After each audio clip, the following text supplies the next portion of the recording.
품은 언어가 운명을 바꾼다. 품은 언어가 운명을 바꾼다라는 제목으로 하나님 말씀 증거하도록 하겠습니다. 오늘 이게 초막절 사건이라 그랬죠. 그 앞부분에 예수님께서 세상의 빛이다. 나를 따르는 자가 돼야 된다. 뭐 동행 뭐 이런 걸 말씀하셨죠. 그랬더니 근거가 뭐냐 그랬더니 사실은 말이 안 되는 얘기죠. 내가 아버지께로 왔기 때문이다. 이렇게 말씀하고 너희들 율법에 의해도 2명의 증인이 있으면 된다 그러지 않느냐. 그러면 2명의 증인이 누구냐 그랬더니 하나는 하나님 아버지고 하나는 나래요. 그러니까 이게 말이 됩니까? 말이 안 되는 건데 설득력이 아니죠. 일종의 선포입니다. 선포의 말씀을 증거했다라는 것입니다. 그래서 여기서 우리가 알 수 있는 게 뭐죠? 하나님 말씀을 증거할 때는 꼭 그렇게 인간의 이성을 가지고 설득력 있게만 다 해야 되는 게 아니고 설득을 넘어서는 부분이 있거든요. 그럴 때는 그냥 선포해버리는 겁니다. 그러면 의미가 없느냐? 그렇지 않아요. 나중에 믿게 되든지 아니면 즉시 믿을 수도 있어요. 성령께서 함께 도와주시면. 오늘 이렇게 사실은 이게 동문서답 같은 말씀을 하셨음에도 불구하고 놀라운 건 뭐냐면 믿는 자가 많았답니다. 30절 다 같이 읽겠습니다. 시작. 이 말씀을 하시면 많은 사람이 믿더라. 이게 되게 신기해요. 설득력이 하나도 없는데 믿는 사람이 많았대요. 이게 하나님이 하시는 일이죠. 이게 무슨 얘기입니까? 에베소서 2장 8절에 의하면 은혜에 의하여 믿음으로 말미암아 구원을 얻었다. 그죠? 믿음으로 구원을 얻었다. 그런 얘기를 하는데 이것은 너에게서 난 것이 아니고 하나님의 선물이다. 믿음은 하나님의 선물이랍니다. 이게 맞는 얘기 같아요. 그죠? 그래서 우리가 어떤 때는 설득력이 없어 보이고 내가 생각해도 이게 믿어질까? 그런 얘기를 그냥 선포해버리면 하나님의 성령께서 그에게 또 믿음을 주실 때도 있다. 이 말씀을 꼭 붙들었으면 좋겠습니다. 오늘 31절부터 내용인데 이게 성경 말씀을 한번 풀어보자고요. 그러니까 31절부터의 내용의 말씀은 불신자들을 향한 말씀이나 대적자들을 향한 말씀이 아니라 믿음이 생긴 사람들을 향해서 지금 말씀하시는 거죠. 그러니까 이너 그룹에 지금 말씀하고 있는 내용이다. 그걸 전제를 갖고 읽었으면 좋겠습니다. 31절 다 같이 읽겠습니다. 시작. 그러므로 예수께서 자기를 믿은 유대인들에게 이르시되 너희가 내 말에 거하면 참으로 내 제자가 되고. 믿은 유대인들에게 말했습니다. 내 말이 거하면 내 제자가 되고. 이거부터 풀어보자고요. 그러니까 내 말이 거한다. 그러면 뒤집어 얘기하면 말씀이 거하지 못할 수도 있다는 거죠. 그러니까 예수님의 말씀이 내 속에서 거하면 그때부터 구원이 나타나기 시작한다는 거예요. 그러니까 구원은 말씀에서부터 시작되는 거죠. 예수님 말씀이시니까. 그 이사야서 6장 9절 예수님도 여러 번 인용하셨죠. 듣기는 들어도 듣지 못하고 보기는 보아도 보지 못한다. 이게 무슨 얘기일까요? 우리가 지금도 이렇게 전파가 막 돌아다니고 있는데 전파 수신기 뭐 예를 들어서 텔레비전이라든지 뭐 라디오 이런 게 있어야지 받는 거 아니에요? 마찬가지로 하나님 말씀이 막 선포된다 할지라도 이렇게 받아들일 수 있는 수용체가 되지 못하면은 의미 없다. 뭐 그런 말씀하고 똑같은 것 같아요. 그러니까 말씀을 잡아내면, 말씀이 거하면 뭐 그런 뜻이겠죠. 우리가 언어를 배운다 그러지 않습니까? 언어. 우리 한국 사람이니까 한국말을 하잖아요. 근데 뭐 영어도 약간 듣는 사람이 있으니까 그렇지. 그러니까 아프리카에 스와힐리어 뭐 이런 게 있다 합시다. 그죠? 와서 뭐라고 떠들어요. 그러면 말은 말인데 알아듣습니까? 못 알아듣습니까? 못 알아듣죠. 왜 아프리카 스와힐리어를 말을 하면 우리가 왜 못 알아듣죠? 우리 안에 그 말씀을 담을 수가 없기 때문에.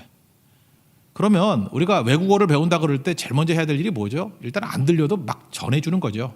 막 듣다 보면은 어린아이 말 배우는 거 똑같은 거예요. 막 말 잘하다 보면은 단어가 들어오죠. 아빠, 엄마 이거부터 시작해서 확인해 보는 거죠. 아빠 그랬더니 시꺼먼 남자가 웃고 있네. 아, 이게 아빠인가 봐. 엄마 그랬더니 예쁘게 생긴 여자가 웃고 있네. 이게 엄마인가 봐. 몇 번 실험해 보니까 맞지요. 엄마 그러면 그 여자가 오고 아빠 그러면 그 남자가 오고 이렇게 해서 배우는 거죠. 이렇게 배우는 거라고요. 단어와 단어를 배우고 난 다음에 또 문장을 만드는 거겠죠. 아빠 일로 와. 아빠 저리 가. 뭐 이런 식으로. 그렇게 문장을 간단한 문장부터 배우기 시작한다는 것입니다. 그러므로 구원이라는 게 뭐냐면 하나님의 언어가 우리 속에 쑥 들어오는 거예요. 처음에는 안 들려요. 근데 아주 기초적이니까 우리 뭐부터 배우죠? 믿음 이런 단어의 의미를 배우는 거예요. 아, 믿음이구나. 은혜구나. 이게 은혜라는 단어가 내 가슴속에 들어오는 거예요. 하나님이라는 단어가 들어오고 생명이라는 단어가 들어오고 한두 개씩 난 다음에 이 단어의 뜻을 이렇게 해석해 주는 거죠. 이게 이런 뜻이야. 틀릴 수도 있어요. 그러면 수정하는 거죠. 그래서 하나님 말씀이 내 안에 들려오면은 그때부터 하나님 말씀이 들리기 시작해요. 들린다고. 그러면 걔도 누적이 되겠죠. 어느 순간 그렇게 된다니까요. 그럼 말씀이 나를 사로잡게 된다. 그럼 내 제자가 된다. 이해가 되시죠?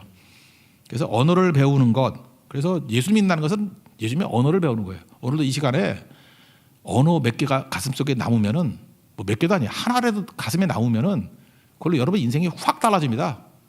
그죠? 하나님의 언어가 내 속에 쑥 들어오는 거 그게 믿음이라는 거예요. 예를 들어서 세상 언어가 우리의 생각을 지배하고 언어가 우리의 이 행동을 지배해요.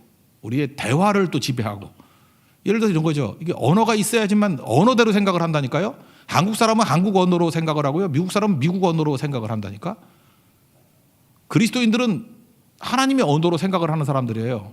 예를 들어서 선악과라 그랬죠. 우리 속에 죄가 싹 들어왔어. 그러니까 선악과는 뭐죠? 뭐 사물을 딱 보는 순간에 세상은 마귀가 지배하기 때문에 선악과로 생각하게 만들어요. 그러니까 선악과로 생각하는 데는 뭐죠? 딱 보는 순간에 뭐든지 좋다 나쁘다야. 그죠? 딱 사람을 만나고 난 다음에 좋은 사람, 나쁜 사람. 그다음에 뭐 여자를 만나도 예쁜 여자, 못생긴 여자. 그 좋다 나쁘다 아니에요. 교회를 딱 들어오고 난 다음에도 이 교회는 좋은 교회, 나쁜 교회. 주차장이 좋은 주차장, 나쁜 주차장. 그러니까 평생의 언어가 뭐냐 하면 선악과의 언어라니까요. 좋다 나쁘다, 좋다 나쁘다, 좋다 나쁘다. 그러니까 결국은 뭐예요? 좋은 거 따라가게 만들죠. 편안한 거, 그죠? 이렇게 쉬운 거, 내게 쾌락을 주는 거. 그러면 그 언어가 그의 행동을 지배해서 그 행동이 그의 운명을 지배하겠죠. 그러니까 그 사람은 평생 어떻게 살아요? 채찍과 사탕과자 이걸 산다고요. 당근과 채찍으로 살아요. 그러니까 조정이 가능해져요. 당근 주면 무조건 오게 돼 있어. 왜? 선악과로 살기 때문에. 채찍 때리면 안 가게 돼 있어요. 왜? 고난이 오면 피해버리거든. 왜? 선악과로 살기 때문에. 그렇게 살면 망한다는 거예요. 그게 죄라는 거예요. 근데 우리는 새로운 언어를 배웠죠. 뭐예요? 말씀 앞에서 순종과 신뢰. 순신이라 했죠. 순신. 이렇게 순신. 이순신. 이렇게 순종하라. 신뢰하라. 이걸로만 바뀌어도 우리 생각이 바뀌게 되죠. 딱 보는 순간에 뭘 해야 되죠? 이거 할 수 있는 일인가? 순종하자. 할 수 없냐? 신뢰하자. 그러니까 이제 우린 정죄 안 해요. 이렇게 뭐 옳고 그르고 따르지 않고 항상 무슨 말씀이 들어올 때마다 순종할 수 있으면 순종하는 걸로. 그러니까 생각이 바뀌고 행동도 바뀌잖아요. 운명이 바뀌겠죠. 할 수 없는 거 신뢰하니까 뭐예요? 기도하겠죠. 기도하고 하나님께 맡기는 거 아니에요. 안식하고. 그러니까 생각이 바뀌고 행동이 바뀌고 운명이 바뀌겠죠. 잘 보세요. 이게 뭐 하나 달라진 거예요. 선악과에서 순신, 순종과 신뢰라는 단어가 우리 속에 들어오는 순간에 아마 삶에 엄청 많은 부분이 바뀔걸요. 그죠? 그러니까 언어가 들어오는 거예요. 그래서 언어가 새겨지지 않으면 도대체 무슨 소리인지 모르는 인생을 산다는 것입니다. 그러니까 방황하는 인생을 살겠죠.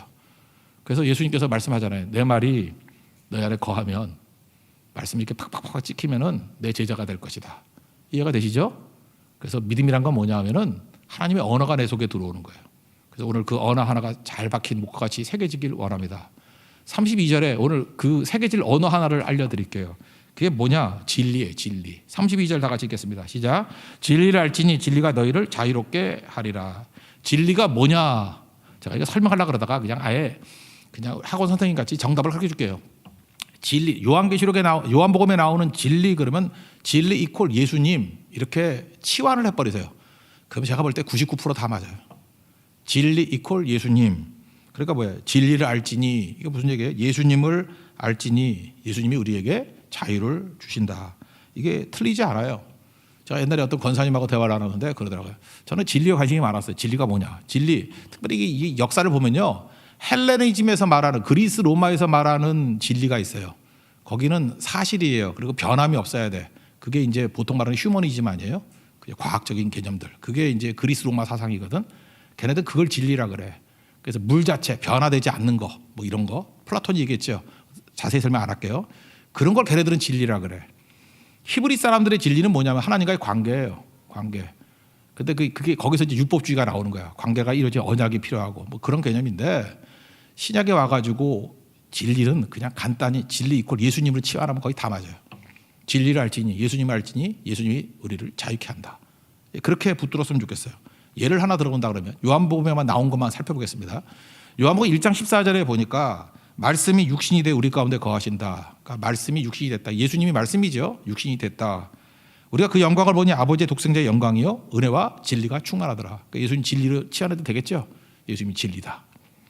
또 한 가지 요한복음 4장 24절 같은 데 보니까 예배에 관해서 우리 많이 살피잖아요. 하나님은 영이시니 예배하는 자는 영과 진리로 예배할 것이다. 그러니까 worship in spirit and in truth.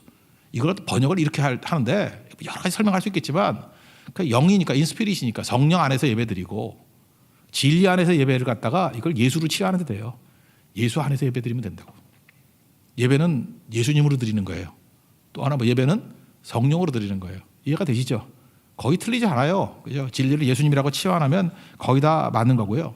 세례 요한에게 묻습니다. 요한복음 5장 33절에 나오는데 너희가 요한에게 사람을 보내매 그가 이렇게 얘기했습니다. 요한이 진리에 대하여 증언하였느니라. 진리에 대해서 증언했다. 진리가 누구였어요? 예수님이잖아요.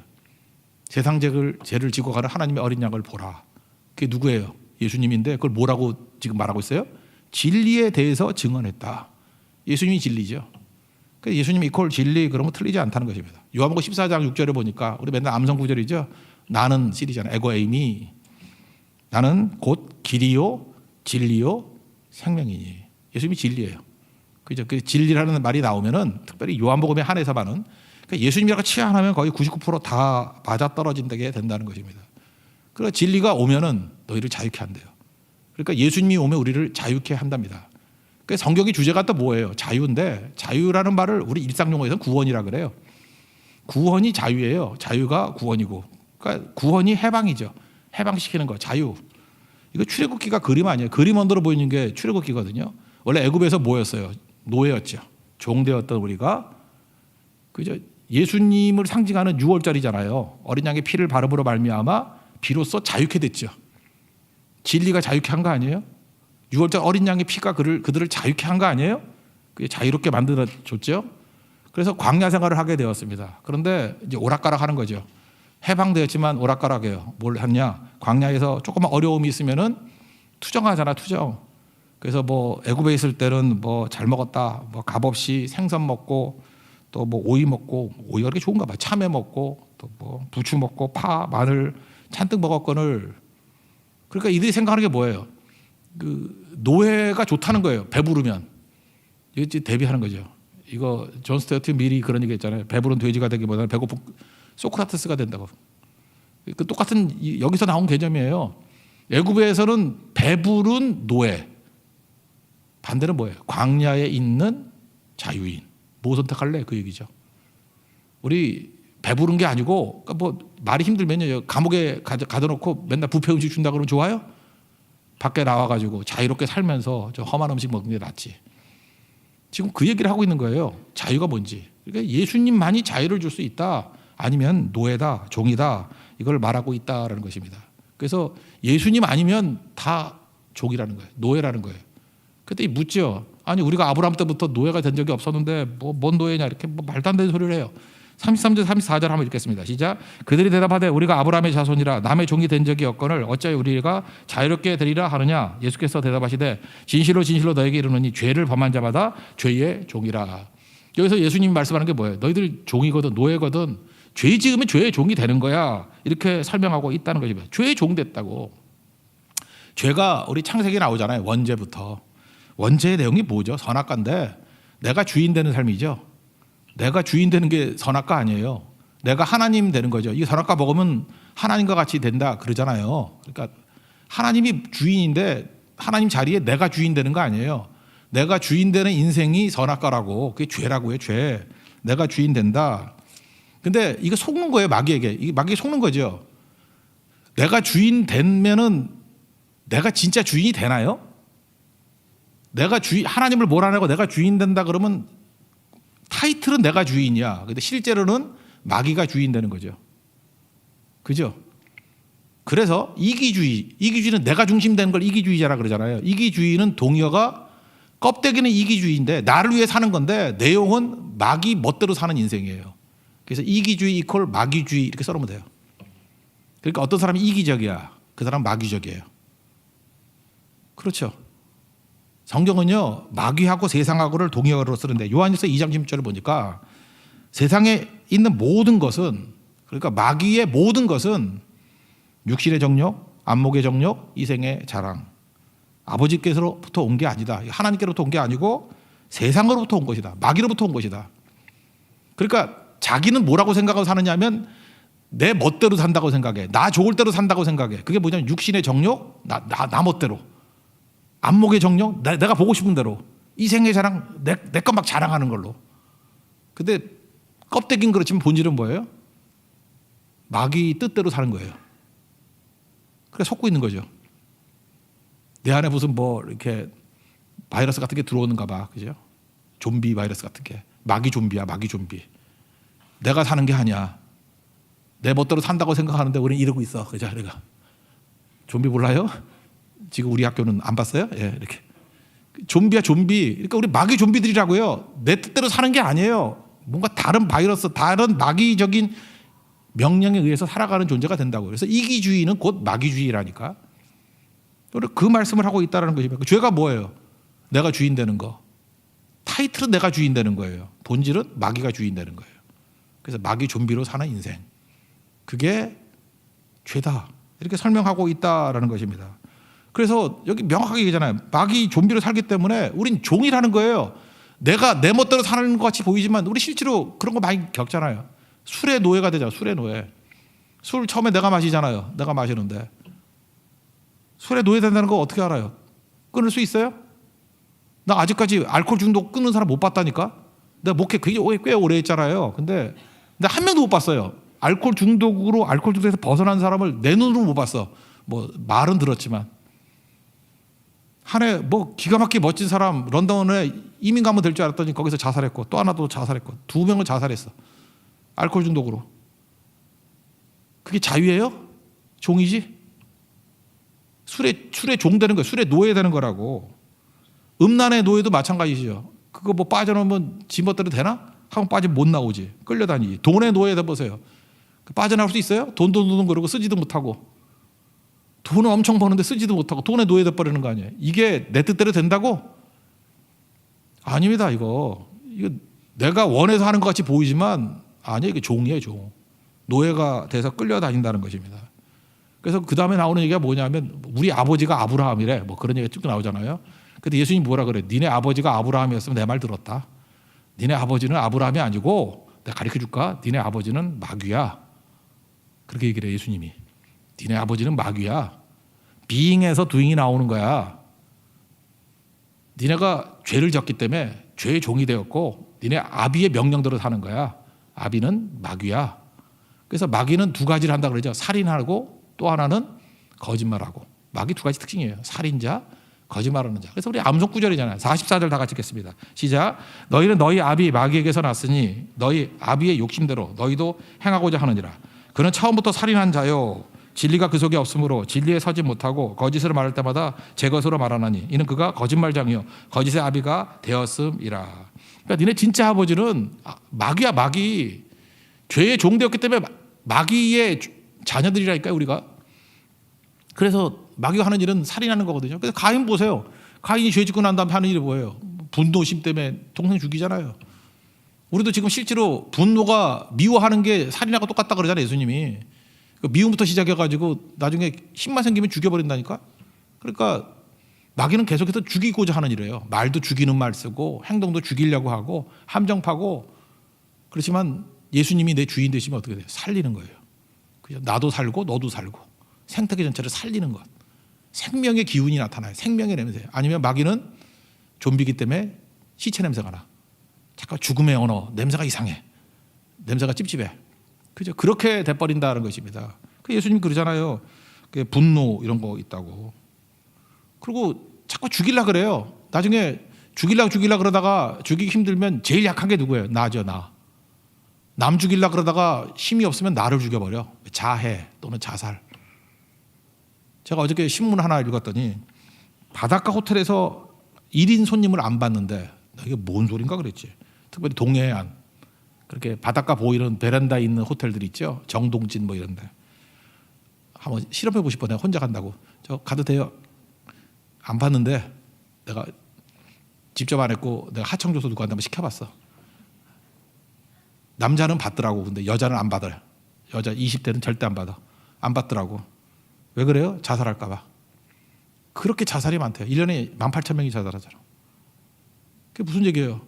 이 자살하는 사람들이야 이게 내성적인 것 같이 보이고 이러지만 나중에 힘이 생기면 이 사람이 죽이는 거예요. 남 죽이려고 그러다가 힘이 없으니까 제일 약해 보이는 자기를 죽이는 거죠. 자기를. 그러니까 이런 일이 벌어져. 그 안에 뭐가 들어왔어요? 네 아비 마귀니까. 마귀는 항상 죽이는 거거든요. 죽음의 냄새가 나타난다고. 남 죽이든지. 그래서 마귀의 역사하면 주변 사람들이 못 살게 굴어. 말도 죽이는 말, 행동도 죽이는 행동. 그래서 괴로워 미치는 거예요. 죽음의 가정이 지옥같이 돼버리는 거예요. 죽음의 냄새가 나게. 왜요? 네 아비가 마귀이기 때문에. 마귀는 뭐예요? 죄의 종 되면 그렇게 된다니까요. 다 남 얘기 아닙니다. 우리 얘기예요. 그리고 끊임없이 거짓말해요. 마귀가 들어가면 거짓말해요. 거짓말을 밥 먹듯이 해요. 아침에 했던 말을 저녁에 뒤집어버리고. 그래서 거짓말하는 사람 이게 무서운 거거든요. 이게 공동체를 다 깨버리는 거예요. 거짓말하면 어떤 일이 벌어질까요? 신용이 상실돼 버리죠. 신용이 없어지잖아요. 못 믿게 되잖아요. 그래서 단절이 되죠. 그래서 거짓말이 단절이 죽음이니까 죽음을 가져온다는 거 동의어예요. 그래서 살인하는 자나 거짓말하는 자 이게 스펙트럼이 살인하는 자로 나타날 때가 있고 거짓말하는 자로 나타날 때가 있어. 같은 얘기입니다. 거짓말 많이 하면 죽이는 자가 되는 거예요. 죽이다 보면 죽음이 뭐예요? 단절이니까 이 거짓말로부터 단절이 오게 된다. 그래서 마귀가 결국 우리를 어떻게 해요? 거짓말로 말미암아 죽인다. 선악과가 뭐였어요? 거짓말했잖아요. 죽지 아니하리라 뭘 안 죽어 죽이는 거죠. 마귀가 선악과 먹게 만들어서 어떻게 됐어요? 거짓말로 선악과를 먹게 만들고 죽이게 만든 거 아니에요. 본질이 뭐예요? 마귀죠. 그러므로 속지 말고 이제 예수님이 말씀하는 게 이거라고요. 우리 인생이라는 게 자기가 주인 되는 인생은 없어. 그러니까 주인이 예수님이든지 마귀든지 둘 중에 하나야. 그러니까 니네들은 내가 주인이라고 생각하는데 그게 사실은 마귀가 주인인 거거든. 그러니까 구원의 길이 뭐예요? 내 말이 네 안에 거하면 말씀이 예수님이니까 진리를 알지니 진리가 너희를 자유케 한다니까 진리가 내 주인이 되면 되는 거죠. 예수님이 주인 되는 삶 또는 말씀이 주인 되는 삶 또는 진리가 주인 되는 삶 다 똑같은 얘기죠. 예수님이 주인 되는 거예요. 나는 죽고 but Christ 예수님이 주인 되는 삶. 그럼 거기에 진정한 생명 현상이 나타나기 시작한다는 거예요. 그럼 마귀는 거짓말하고 죽이는 거지만 여기는 생명 현상이 나타나고 살리는 일들이 벌어져요. 그러니까 생명이 들어오면 어떤 일이 벌어져요? 앞부분 3장에 나오죠. 니고데모 거듭남 born again 두 번 태어났다는 의미도 있지만 born from above 위로부터 태어났다고. 그러니까 하나님부터 태어났기 때문에 하나님의 생명이 하나님께 있잖아요. 우리 안에 생명의 현상이 나타나기 시작한다는 것입니다. 그래서 다 살아나요. 다 살아나기 시작한다고. 그래서 생명이니까 우리가 더 이상 종이라 부르지 않고 우리 뭐로 불러요? 자녀라고 불러요. 요한복음 1장 12절에 나오잖아요. 영접하는 자 예수님이 생명이니까 영접하고 믿는 자 예수님 믿으면 하나님의 자녀가 되는 권세를 주셨대요. 자녀는 생명이거든요. 종에서 자녀가 되었다. 예수님이 주인 되면 종에서 자유가 된다. 그 얘기죠. 35절 36절 읽겠습니다. 시작. 종은 영원히 집에 거하지 못하되 아들은 영원히 거하나니 그러므로 아들이 너희를 자유롭게 하면 너희가 참으로 자유로우리라. 여기 아들이 누구예요? 예수님 아니에요. 종은 집에 못 거해요. 근데 아들이 우리에게 자유를 주면 집에 거한대요.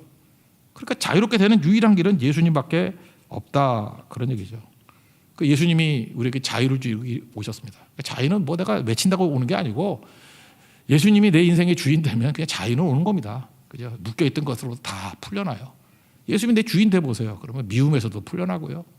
단절에서도 풀려나고 외로움에서도 풀려나고 그렇게 두렵고 불안했던 것에서 다 풀려나요. 그거는 뭐 하자는 게 아니에요. 그러니까 예수님이 주인 되는 그 순간에 자녀로서의 안심됨이 있어요. 자녀로서의 확신이 있고 생명 현상이 막 나타나기 시작하니까 풍성해지고 거듭나고 난 다음에 뭐가 변한다 그랬어요? 입덧하는 거와 마찬가지로 우리 여자분들도 뱃속에 생명체가 들어가면 체질이 바뀌죠. 입덧은 왜 하느냐 뭐 여러 가지 설이 있는데 그 중에 하나가 뭐냐면 이 결혼하기 전에 여자분들이 이게 죽을 몸이었어. 죽을 몸. 맨날 뭐 신장이나 좋아하고 오징어 땅콩이나 좋아하고 몸에 나쁜 것들. 그러다가 아기 생명을 갖게 되면 생명에게 딱 맞는 것들로 입맛이 바뀌는 거예요. 그래서 갑자기 겨울철에 딸기가 먹고 싶어 이러고 뭐 그죠? 청포도가 먹고 싶어. 왜냐하면 그 생명에 그게 자기 몸에 제일 좋은 거래요. 체질이 바뀌는 거죠. 체질이.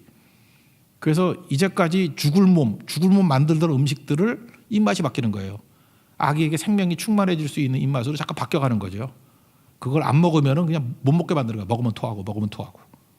그래서 이 또 잘 겪으면요 사람 되게 건강해져요. 체질 바꿔버린다고. 그게 되게 중요한 거죠. 예수님이 우리 속에 들어왔어요. 그게 거듭남이거든. Born from above. 위로부터 태어났어요. 예수님의 생명이 내 안에 들어왔다고. 근데 이 입맛이 바뀌지 않았다. 여전히 세상 것들 좋아해요. 육신의 정욕, 안목의 정욕, 이생의 자랑. 그게 여전히 됐다 그러면 우리는 그 사람이 거듭났다가 말하는 것이 거짓말인 것을 알죠. 너 유사 임신이야, 뭐라 상상 임신이라 그러나 뭐라 그래, 뭐라 있잖아요. 그거 이민 안 했으면서 했다고 막 하는 거. 그런 거죠. 너 아니야 그거. 진짜면 입맛이 변해야지. 생명이 들어오면 입맛이 변하게 된대요. 그래서 하나님의 기쁨이 내 기쁨이 되고 주께서 원하시는 것들을 다 하게 된다라는 것입니다. 그래서 그 다음부터는 성장이 가능한 거죠. 왜? 말씀 먹고 말씀이 나를 지배하니까 계속 들어도 성장이 되는 거예요. 그래서 어느 순간인가 하수구 막히듯이 말씀을 듣는 족쭉 그냥 쭉쭉 성장해요. 이전까지 왜 성장 안 하죠? 안 들린 거예요. 안 들리고 말씀이 내 안에 거하지 않아. 이해가 되시죠? 오늘 31절부터 40절까지가 그 말씀이에요. 그래서 이렇게 예수님이 내 주인이 돼서 자유롭게 되고 입맛이 변화가 됐지, 새 생명을 얻게 됐지. 그러면 드립다 말씀 들으면 막 성장해. 예수님 설명해요. 별로 안 어렵죠. 47절 읽겠습니다. 시작. 하나님께 속한 자는 하나님의 말씀을 듣나니 너희가 듣지 아니함은 하나님께 속하지 아니하였음 이로다. 그러니까 말씀 듣게 되고 성장하게 된다. 이걸 뭐라 그러죠? 동행이다. 이렇게 설명하게 된다는 것입니다. 이게 오늘 본문 내용이에요. 설명 끝. 다 설명됐네. 이제 이해가 되시죠? 이 말씀이라는 거예요. 다시 정리하면은 하나님 말씀을 우리가 하나님 언어를 알아듣지 못해요. 못 알아들어.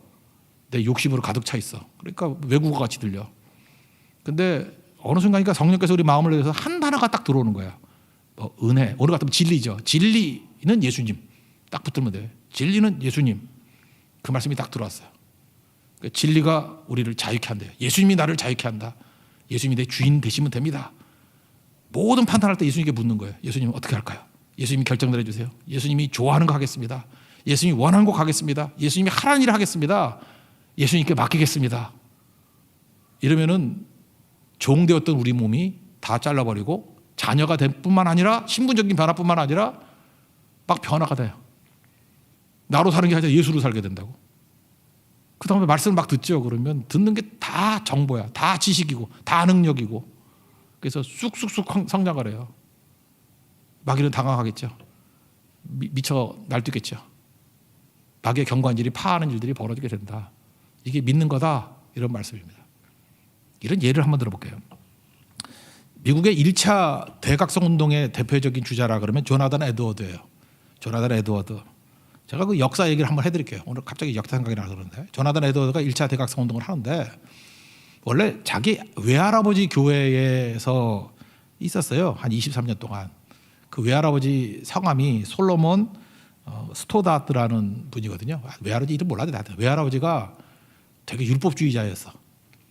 목사님인데 엄청나게 율법주의자인데 이제 자기 손자한테 이제 교회를 물려준 거지. 그래서 조나단 에드워드가 그 노스햄프턴이라는 데거든요. 노스햄프턴. 거기서 노스햄프턴 교회에서 심을 했어요. 23년 동안. 쭉 하는데 외할아버지지만 외할아버지는 너무 형식주의자야. 외식주의자고. 이게 틀에 박혀 있고 말씀이 임하질 않아. 말씀이 거해야 되는데 진리인 예수님을 증거해야 되는데 그거 말고 잠깐만 이렇게 전통, 형식 이런 거에 너무 매달려 있는 거예요. 그죠? 그래서 조나단 에드워드는 끝까지 말씀만을 증거하는 거예요. 그래서 말씀대로 보너겐 크리스찬이 되지 않으면 성찬식에도 참여하지 못하게. 옛날에 성산 참여 못하게 할 때 그 굉장히 열받게 만드는 일이거든. 그래서 교회에서 권징을 철저하게 시행했어요. 권징 중에 제일 무서운 게 성찬에 동참 못하는 거야. 그랬더니 그 교회에서 심의 투표를 했어요. 목사님 계속 있을 것인가 아닐 것인가. 그때는 뭐 교회가 옛날에는 아주 크지 않았으니까 남자만 투표가 가능해요. 여자들은 투표권도 안 줬어 교회에서. 남자 230명 투표를 했는데 조나단 에드워드 같은 대단한 목사님이 계속 있기를 원하는 사람은 23명. 나머지 다 반대. 그래서 쫓겨났어요. 난 이게 되게 의미가 있다고 생각을 해요. 성도들의 인기, 지지 받는다고 반드시 참된 종이라고 말할 수 없어요. 쫓겨났어. 쫓겨나고 난 다음부터 조나단 에드워드의 가치가 막 있기 시작한 거예요. 조나단 에드워드의 대표적인 설교가 진노하는 하나님의 손에 있는 죄인들 이런 거예요. 진노하는 하나님의 손아귀에 있는 죄인들. 그 이후부터 막 설교하기 시작하는데 오직 말씀만 증거한 거예요. 말씀만. 우리를 지옥의 불덩이에서 건질 수 있는 것은 오직 예수님의 보혈의 피밖에 없다. 예수밖에 없다. 오늘 말씀 그대로예요. 이 내용들을 쭉 증거하기 시작했다는 것입니다. 내가 주인 되는 인생 사는 게 그게 마귀가 주인 되는 인생이고, 마귀가 주인 되면은 결국은 살인하고 거짓말하고 이런 것들로 살아가는 인생이다. 그래서 지옥불을 막 묘사한 거예요. 원래 우리가 지옥에 떨어질 존재가 되는 것인데 하나님이 은혜의 손길로 붙들어 줬기 때문에 그렇다. 하나님께서 이렇게 손을 놓으면요 지옥불에 떨어진다는 거예요. 이렇게 비유를 했어요. 떨어지는 바윗돌, 큰 바윗돌을 거미줄로 멈추게 할 수 없는 거와 마찬가지로 우리 운명은 커다란 바윗돌같이 지옥에 떨어진 운명인데, 우리 인생의 선행이라든지 공로 같은 거미줄로 건져낼 수 없다. 하나님께서 나를 붙들어 주셨기 때문에 그런 거라고. 오늘 밤이라도 자기 중심적인 신앙, 그 신앙도 아니라고. 나 중심적인 건 지옥불에 떨어지는 신앙이고, 그건 구원받을 수 없는 신앙이고, 나를 지옥으로에서 건질 수 있는 유일한 힘은 진리인 예수님밖에 없다고, 십자가밖에 없다고. 내 안에 내 생각이 가득 차면 안 되고, 내 원함, 내 소원, 내 확신 이런 걸 차면 안 되고, 나는 다 죽어야 되고, 오직 예수님의 말씀만이 거해야 되고, 진리 대신 예수님만이 나의 주인 되셔야만 구원받을 수 있다고. 그 묘사를 할 때 사람들이 비명지면서 막 떼굴떼굴 구르고 까무러치고, 제 설교 듣고 까무러치는 사람 아무도 없어요. 근데 이 설교 듣고 까무러치고 막 대굴대굴 구르고, 너 내보다 좀 굴러라. 짜고 해야겠어, 그죠? 짜고밖에 안 돼요. 우리는 막 대굴대굴 구르고 변화받고 하는 일들이 막 벌어지게 되었다는 것입니다. 제가 이걸 보면서 느낌이 뭐였냐면 이거예요. 교회는 언제 교회 되는지 아십니까? 하나님 말씀을 있는 그대로 증거할 때예요. 그리고 말씀이 뭐예요? 예수님이잖아요. 진리 대신 예수님을 있는 그대로 증거하게 될 때예요. 그럴 때 마귀가 자기 종들이 이렇게 묶여있던 것들이 해방되는 게 느껴지잖아요. 이스라엘 백성들이 출애굽하는 걸 볼 때 바로 왕이 못 견디잖아요. 그래서 군대 이끌고 와서 막 잡으러 오잖아. 그런 일들이 막 벌어지게 된다는 거예요. 그래서 말씀이 증거가 되면요, 조나단 에드와 같이 반발이 일어나요. 쫓겨난다고. 근데 그 다음부터 어떤 일이 벌어져요? 진짜 말씀의 사람들, 진짜 예수에 붙들린 사람들, 진짜 천국의 생명의 능력으로 거듭난 사람들의 부흥이 일어나요. 그래서 부흥 직전에는요 핍박이 있고 쫓겨남이 있어요. 그 위에 진짜 말씀의 토대 위에 진정한 성령의 바람과 성령의 불길이 임하게 된다는 것입니다. 그걸 이사야에서 뭐라 남은 자라 그래요. 여러분, 남은 자들은 축복 임하기를 기원합니다. 오늘 이 말씀 붙들고 나는 철저히 주님께 속한 자입니다. 나는 죽고 진리 대신 예수님이 나를 자유케 하심을 믿습니다. 이제는 예수 말씀 붙들고 사는 인생 되게 해달라고 간구하는 주의 종 되기를 축원합니다. 자리에서 일어나겠습니다. 나는 주님께 속한 자 찬양하겠습니다.